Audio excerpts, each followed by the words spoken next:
जीतिया व्रत। हिंदू धर्म में संतान के लिए कई तरह के व्रत रखे जाते हैं, जिनमें से एक है जीतिया व्रत। इस व्रत को जीवित पुत्रिका व्रत और जीवतिया पर्व के नाम से भी जाना जाता है। जीतिया व्रत नहाय खाए से शुरू होकर सप्तमी, अष्टमी और नवमी तक चलता है। जीतिया व्रत मान्यता अनुसार माँ पुत्र प्राप्ति या पुत्र की लंबी आयु के लिए रखती है।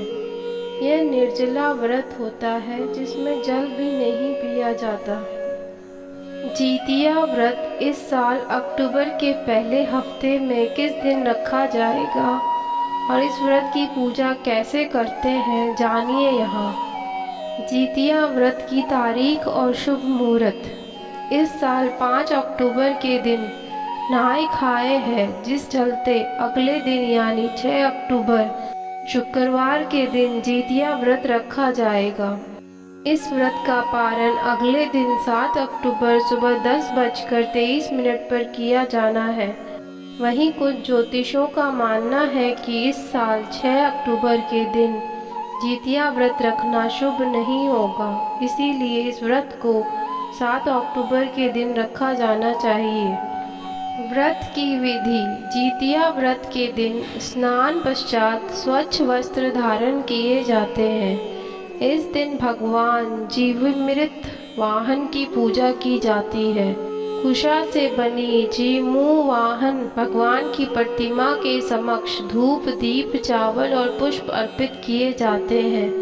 इसके अतिरिक्त व्रत में गाय के गोबर और मिट्टी से चील और सियारन की मूर्ति बनाई जाती है। पूजा करते हुए इनके माथे पर सिंदूर से टीका लगाते हैं और पूजा समाप्त होने के बाद जीतिया व्रत की कथा सुनी जाती है। जीतिया व्रत की कथा। पौराणिक कथाओं के अनुसार जीतिया व्रत की कथा महाभारत काल से जुड़ी है। इस कथा के अनुसार जब महाभारत के युद्ध के दौरान अश्वत्थामा ने अभिमन्यु की पत्नी उत्तरा के गर्भ में पल रही संतान को मार दिया था, तो श्री कृष्ण ने अपनी शक्तियों से एक बार फिर उस संतान को जीवित कर दिया। जन्म के बाद इसी पुत्र का नाम जीवित पुत्रिका रखा गया। माना जाता है कि इसके बाद से ही जीतिया या जीवित पुत्रिका व्रत को रखने की परंपरा शुरू हुई थी।